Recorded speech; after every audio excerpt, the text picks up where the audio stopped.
26장. 예수님께서 이 모든 말씀을 마치셨을 때입니다. 예수님께서 제자들에게 말씀하셨습니다. 너희도 알다시피 이틀 뒤가 유월절이다. 그때 인자는 넘겨져 십자가에서 죽을 것이다.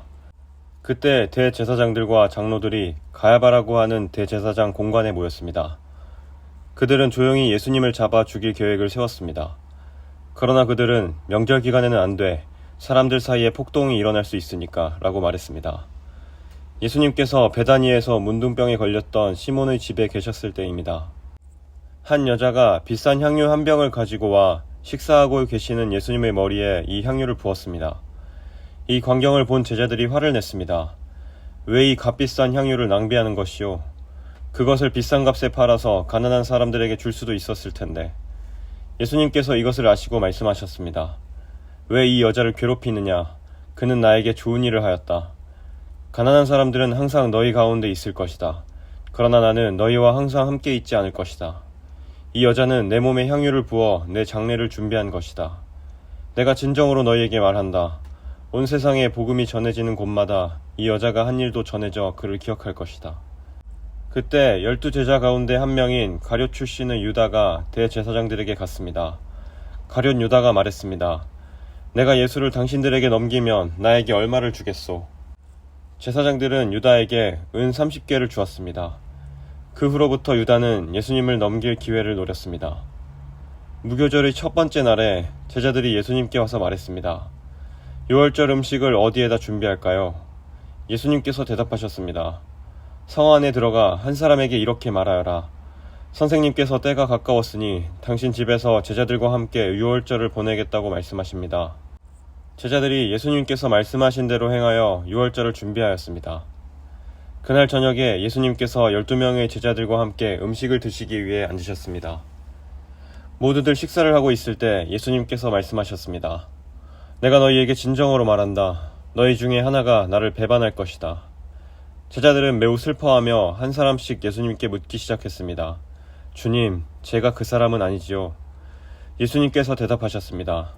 나와 함께 그릇에 손을 넣는 자가 나를 배반할 것이다.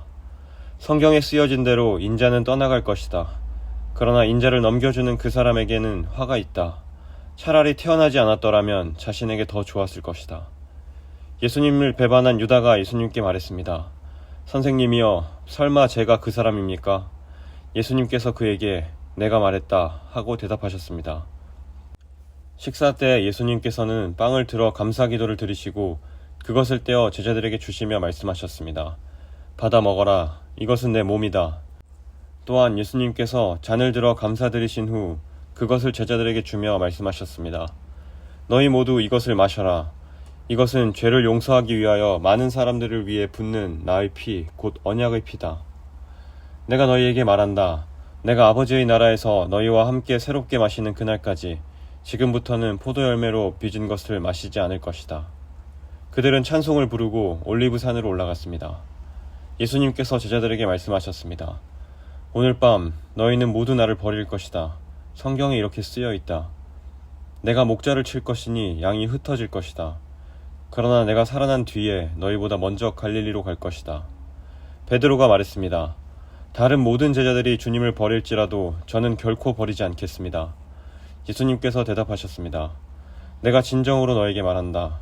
바로 오늘 밤 달기 울기 전에 내가 나를 3번이나 모른다고 할 것이다. 베드로가 예수님께 말했습니다.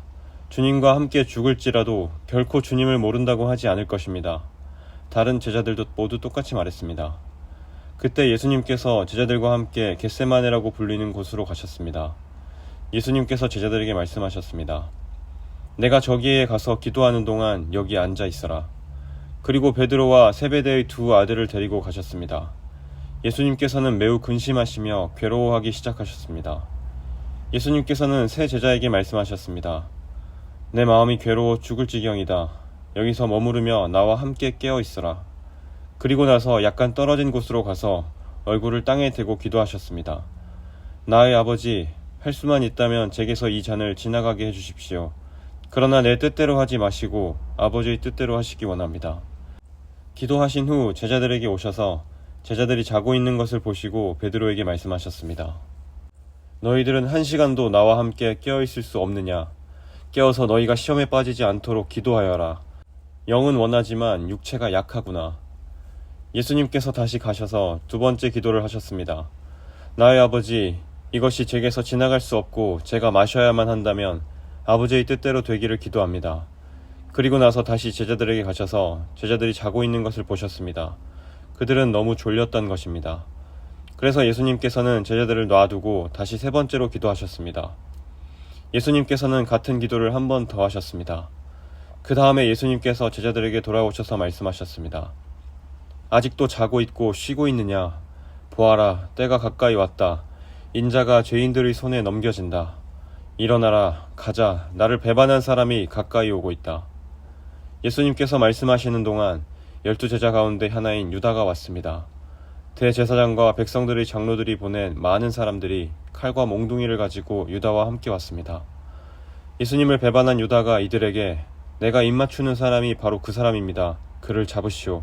라며 신호를 정해주었습니다. 곧바로 유다는 예수님께 가서 말했습니다. 선생님, 안녕하십니까? 그러면서 입을 맞추었습니다. 예수님께서 친구여, 무엇하러 여기에 왔느냐 하고 묻자 사람들이 와서 예수님을 붙잡았습니다. 그러자 예수님과 함께 있던 제자 중 한 사람이 칼을 뽑았습니다. 그리고 대제사장의 종에게 칼을 휘둘러 그 종의 귀를 잘랐습니다. 예수님께서 그에게 말씀하셨습니다. 칼을 도로 제자리에 꽂아라. 칼을 쓰는 사람은 칼로 죽을 것이다. 너는 내가 내 아버지께 말씀드리면 즉시 12군단도 넘는 천사들을 보내주실 것을 생각하지 못하느냐. 그러나 만일 그렇게 하면 이 일이 반드시 일어난다고 한 성경 말씀이 어떻게 이루어지겠느냐. 그리고 나서 예수님께서 사람들에게 말씀하셨습니다. 너희는 마치 강도를 잡을 것처럼 칼과 몽둥이를 가지고 왔구나. 내가 성전에 앉아 매일 가르쳤지만 너희는 나를 잡지 않았다. 이 모든 것은 예언자의 글을 이루기 위해 일어난 것이다. 그때 모든 제자들이 예수님을 버리고 도망갔습니다. 예수님을 잡은 사람들이 예수님을 대제사장 가야바에게로 끌고 갔습니다. 거기에는 율법학자들과 장로들이 모여 있었습니다. 베드로가 예수님과 멀찍이 떨어져 따라가 대제사장의 공관 마당에 들어갔습니다. 그리고 결과를 보려고 경비원들 틈에 끼어 함께 앉았습니다. 대제사장들과 전체 의원들이 예수님을 죽이기 위해 예수님을 고소할 거짓 증거를 찾으려고 하였습니다. 많은 거짓 증인들이 나왔으나 아무 증거도 얻지 못하던 중 마침내 두 사람이 나왔습니다.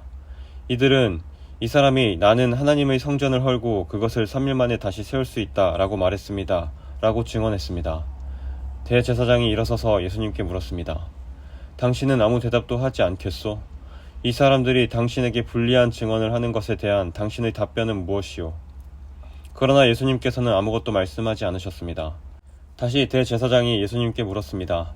내가 살아계신 하나님께 맹세하고 당신에게 명령하니 우리에게 말하시오. 당신이 하나님의 아들 그리스도요? 예수님께서 대답하셨습니다. 내가 말했다. 그러나 내가 너희에게 말한다. 이제 이후로 인자가 전능하신 자의 오른쪽에 앉아있는 것과 하늘구름을 타고 오는 것을 볼 것이다. 그러자 대제사장이 자기 옷을 찢으며 말했습니다. 이 사람이 하나님을 모독했다. 더 이상 증인이 필요 없다. 여러분 모두가 이 사람이 하나님을 모독하는 것을 들었다. 어떻게 생각하는가? 사람들이 대답했습니다. 죽어 마땅합니다. 그리고 사람들은 예수님의 얼굴에 침을 뱉고 주먹으로 치고 손바닥으로 때리며 그리스도야, 누가 너를 때렸는지 맞춰보아라 하고 말했습니다. 베드로가 대제사장 공관마당의 바깥쪽에 앉아 있었습니다. 그때 어떤 여자 하인이 와서 말했습니다. 당신도 갈릴리 사람 예수와 함께 있었지요? 그러자 베드로는 당신이 무슨 말을 하는지 모르겠소 라며 모든 사람들 앞에서 그렇지 않다고 말했습니다. 베드로가 대문 있는 데로 나가자 다른 여자 하인이 거기 있던 사람들에게 말했습니다. 이 사람은 나사렛 예수와 함께 있던 사람이에요. 또다시 베드로는 나는 그 사람을 모릅니다 라고 맹세를 하며 그렇지 않다고 말했습니다. 잠시 후 서 있던 어떤 사람들이 베드로에게 가서 말했습니다. 분명히 너는 그들과 한패다. 내 말씨를 보니 틀림없다. 그러자 베드로는 저주를 하며 맹세했습니다. 나는 저 사람을 모릅니다. 그러자 바로 닭이 울었습니다. 베드로는 지난번 예수님께서 자기에게 하신 말씀이 기억났습니다. 닭이 울기 전에 너는 나를 3번이나 모른다고 할 것이다. 베드로는 밖으로 나가 몹시 울었습니다. 27장. 다음날 아침이 되자 모든 대제사장과 백성의 장로들이 예수님을 죽이려고 논의를 하였습니다. 그들은 예수님을 묶어 총독인 빌라도에게 데려가 그에게 넘겨주었습니다. 예수님을 배반한 유다는 예수님이 유죄 판결을 받은 것을 보고 양심의 가책을 느꼈습니다. 그래서 은 30개를 대제사장과 장로들에게 돌려주었습니다. 유다가 말했습니다. 내가 죄 없는 피를 팔아넘기는 죄를 지었습니다. 그들이 대답하였습니다. 그게 우리와 무슨 상관이냐? 그것은 너희 문제다. 유다는 은화를 성전 안에 내던지고 나가서 목매어 자살했습니다. 대제사장들이 성전에서 그 돈을 거두고 말했습니다. 이 돈은 피값이니 성전에 두는 것은 안 될 일이다. 그들은 서로 의논하여 그 돈으로 토기장의 밭을 사 나그네들의 묘지로 삼기로 결정했습니다. 그 밭은 지금까지 피밭이라고 불립니다. 그래서 예언자 예레미야가 말한 것이 이루어졌습니다. 그들은 은화 30개, 즉 이스라엘 사람들이 몸값이라고 정한 값을 받았다. 그리고 토기장의 밭을 샀는데 밭값으로 그 돈을 주었다. 이것은 주께서 내게 지시하신 그대로이다. 예수님께서 총독 앞에 서셨습니다. 총독이 예수님께 물었습니다. 당신이 유대인의 왕이요? 예수님께서 내가 말하였다 라고 대답하셨습니다. 대제사장과 장로들이 예수님을 고발하였지만 예수님께서는 아무 대답도 하지 않으셨습니다. 그래서 빌라도가 예수님께 말했습니다. 이 사람들이 너를 여러 가지로 고발하는 것이 들리지 않느냐? 그러나 예수님께서는 빌라도에게 단 한마디도 대답하지 않으셨습니다. 빌라도는 이것을 보고 이상하게 생각했습니다. 명절이 되면 백성들이 원하는 죄수 한 명을 총독이 사면해주는 관례가 있었습니다. 당시 감옥에는 바라바라고 하는 아주 악명 높은 죄수가 한 명 있었습니다. 사람들이 모였을 때 빌라도가 말했습니다. 너희는 누구를 놓아주기를 원하느냐? 바라바냐? 아니면 그리스도라고 하는 예수냐? 빌라도가 이렇게 말한 것은 사람들이 예수님을 시기해서 자기에게 넘겨준 것을 알고 있었기 때문입니다. 빌라도가 재판석에 앉아있을 때 그의 아내가 사람을 보내 말했습니다. 저 죄 없는 사람에게 아무 일도 하지 마세요. 어젯밤 꿈속에서 제가 이 사람 때문에 몹시 고통을 받았습니다. 그러나 대제사장들과 장로들은 군중들에게 바라바를 놓아주고 예수님을 죽이도록 요청하라고 시켰습니다. 빌라도가 사람들에게 말했습니다. 이 두 사람 중에 누구를 석방시켜 주기를 원하느냐? 사람들이 대답했습니다. 바라바요. 빌라도가 물었습니다. 그러면 그리스도라고 하는 예수는 어떻게 해야 하겠느냐? 그들이 모두 대답했습니다. 그를 십자가에 매달아 죽이시오. 빌라도가 물었습니다. 그 이유가 무엇이냐? 그가 무슨 악한 일을 했느냐? 그러자 사람들이 더 크게 소리쳤습니다. 그를 십자가에 매달아 죽이시오. 빌라도는 자기로서는 어찌할 도리가 없다는 것을 깨달았습니다. 그리고 잘못하면 폭동이 일어날지도 모른다고 생각했습니다. 그래서 그는 물을 떠다가 사람들 앞에서 손을 씻으며 말했습니다. 나는 이 사람의 피에 대하여 아무런 책임이 없다. 너희가 알아서 해라. 사람들이 한결같이 대답했습니다. 그의 피에 대한 책임은 우리와 우리 아이들이시겠습니다. 결국 빌라도는 바라바를 풀어주었습니다. 그리고 예수님을 채찍으로 때리게 한 후 십자가에 매달도록 내어주었습니다. 총독의 군인들이 예수님을 총독의 관저로 끌고 들어갔습니다. 그러자 모든 부대원이 예수님 주위로 모였습니다. 그들은 예수님의 옷을 벗기고 대신 붉은색 옷을 입혔습니다. 그리고 가시로 왕관을 엮어 예수님의 머리 위에 씌웠습니다. 그들은 예수님의 오른손에 지팡이를 쥐어주었습니다. 그리고 유대인의 왕 만세라고 말하며 예수님께 무릎 꿇고 절하면서 놀렸습니다. 그들은 예수님께 침을 뱉고 지팡이를 빼앗아 예수님의 머리를 쳤습니다. 예수님을 실컷 조롱한 후에 붉은색 옷을 벗기고 원래의 옷으로 다시 입혔습니다.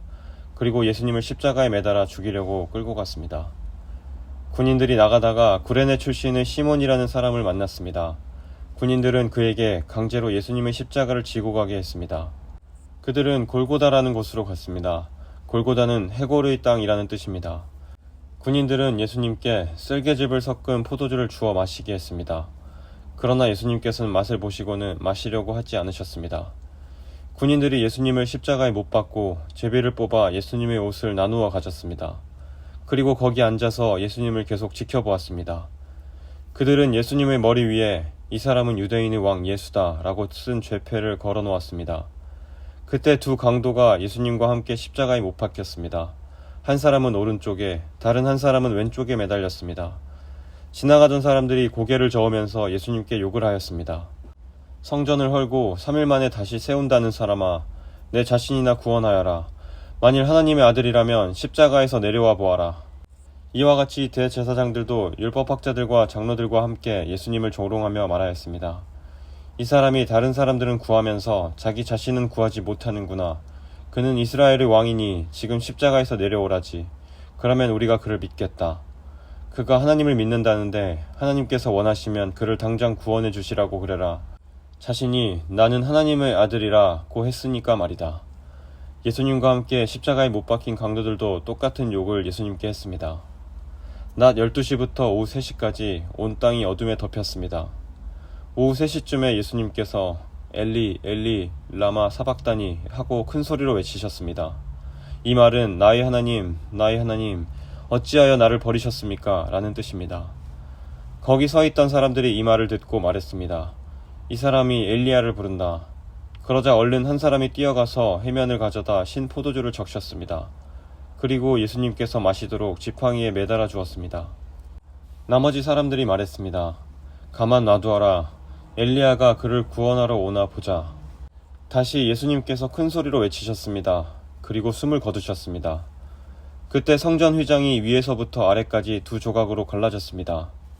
땅이 흔들리고 바위들이 쪼개졌으며 무덤이 열리고 잠자던 많은 성도들의 몸이 다시 살아났습니다. 예수님께서 부활하신 후 그들은 무덤에서 나와 거룩한 성으로 들어가서 많은 사람들에게 나타나 보였습니다. 예수님을 지키던 백부장과 병사들이 지진과 일어난 모든 일을 보고 매우 놀라면서 말했습니다. 이 사람은 정말로 하나님의 아들이었다. 많은 여자들이 멀리 떨어진 곳에서 이를 지켜보고 있었습니다. 이들은 갈릴리에서부터 예수님을 섬기려고 따라온 사람들이었습니다. 그 중에는 막달라 마리아와 야고보와 요셉의 어머니 마리아, 그리고 세베대의 아들들의 어머니가 있었습니다. 그날 저녁에 요셉이라는 아리마대 출신의 한 부자가 왔습니다. 그도 역시 예수님의 제자였습니다. 요셉은 빌라도에게 가서 예수님의 시신을 달라고 요청했습니다. 그러자 빌라도는 요셉에게 넘겨주라고 군인들에게 명령하였습니다. 요셉은 그 시체를 가져다가 깨끗한 천으로 둘렀습니다. 그리고 바위를 뚫어 만든 자신의 새 무덤에 예수님의 시신을 모셨습니다. 그는 큰 돌을 굴려 무덤의 입구를 막고 돌아갔습니다. 막달라 마리아와 다른 마리아가 무덤 맞은편에 앉아 있었습니다. 이튿날 곧 준비일이 지난 후에 대제사장들과 바리새파 사람들이 빌라도에게 왔습니다. 그들은 말했습니다. 각하, 그 거짓말쟁이가 살아있을 때 내가 3일 뒤에 살아날 것이다 라고 한 말이 기억납니다. 그러니 명령을 내리셔서 3일째 되는 날까지 그 무덤을 꼭 지키게 하십시오. 그의 제자들이 와서 시체를 훔쳐간 후 사람들에게 그가 다시 살아났다고 할 수도 있습니다. 그러면 이번 속임수는 처음 것보다 더 나쁜 결과를 가져올 것입니다. 빌라도가 말했습니다. 경비병들을 데리고 가서 당신들이 할 수 있는 대로 무덤을 지키시오. 그렇게 해서 그들은 무덤에 가서 돌을 봉인하고 경비병들을 시켜 입구를 지키게 했습니다.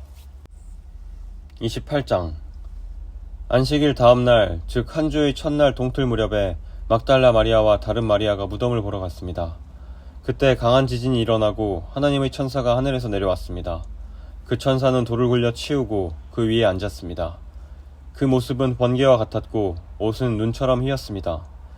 경비병들이 그 천사를 보고 두려워 떨었고 마치 죽은 사람처럼 되었습니다. 천사가 그 여자들에게 말했습니다. 두려워하지 마라. 너희가 십자가에 못 박히신 예수님을 찾고 있다는 것을 알고 있다. 예수님은 여기 계시지 않다. 말씀하신 대로 다시 살아나셨다. 와서 예수님이 누우셨던 곳을 보아라. 그리고 빨리 가서 제자들에게 이렇게 말하여라. 예수님께서 죽음에서 다시 살아나셨습니다. 그리고 먼저 갈릴리로 가셨습니다. 거기서 예수님을 뵐 수 있을 것입니다. 보아라, 이것이 내가 너희에게 전할 말이다. 여자들은 재빨리 무덤을 떠났습니다. 그들은 두려우면서도 매우 기뻤습니다. 그들은 제자들에게 이 소식을 전해주려고 달려갔습니다. 그때 갑자기 예수님께서 여자들에게 나타나셔서 말씀하셨습니다. 잘 있었느냐? 여자들은 예수님께 다가가서 그분의 발을 붙잡고 절했습니다. 그러자 예수님께서 말씀하셨습니다. 두려워하지 마라. 가서 내 형제들에게 갈릴리로 가라고 말하여라. 거기서 그들이 나를 볼 것이다. 여자들이 가고 있는 동안 몇몇 경비병들도 성으로 들어가 대제사장들에게 일어난 모든 것을 말하였습니다. 대제사장들은 장로들과 함께 의논하였습니다. 이들은 경비병들에게 많은 돈을 주었습니다. 그리고 사람들에게는 밤에 예수의 제자들이 찾아와 우리가 잠든 사이에 그 시체를 훔쳐갔다고 말하여라. 만일 이 이야기가 총독의 귀에 들어가더라도 우리가 잘 말해서 너희들을 구해주겠다라고 말했습니다. 돈을 받은 경비병들은 그들이 시킨 대로 했습니다. 그래서 이런 소문이 유대인들 사이에 널리 퍼지게 되었고 오늘날까지 그렇게들 알고 있습니다. 11명의 제자들이 갈릴리로 가서 예수님께서 지시하신 산에 이르렀습니다. 그들은 예수님을 뵙고 절을 했습니다. 그러나 몇 명은 의심하기도 했습니다. 예수님께서 오셔서 말씀하셨습니다. 하늘과 땅의 모든 권세가 내게 주어졌다. 그러므로 너희는 가서 모든 민족을 제자로 삼아라. 아버지와 아들과 성령의 이름으로 세례를 주어라. 내가 너희에게 말한 모든 것을 지키도록 가르쳐라. 보아라, 내가 너희와 세상 끝날까지 항상 함께 있겠다.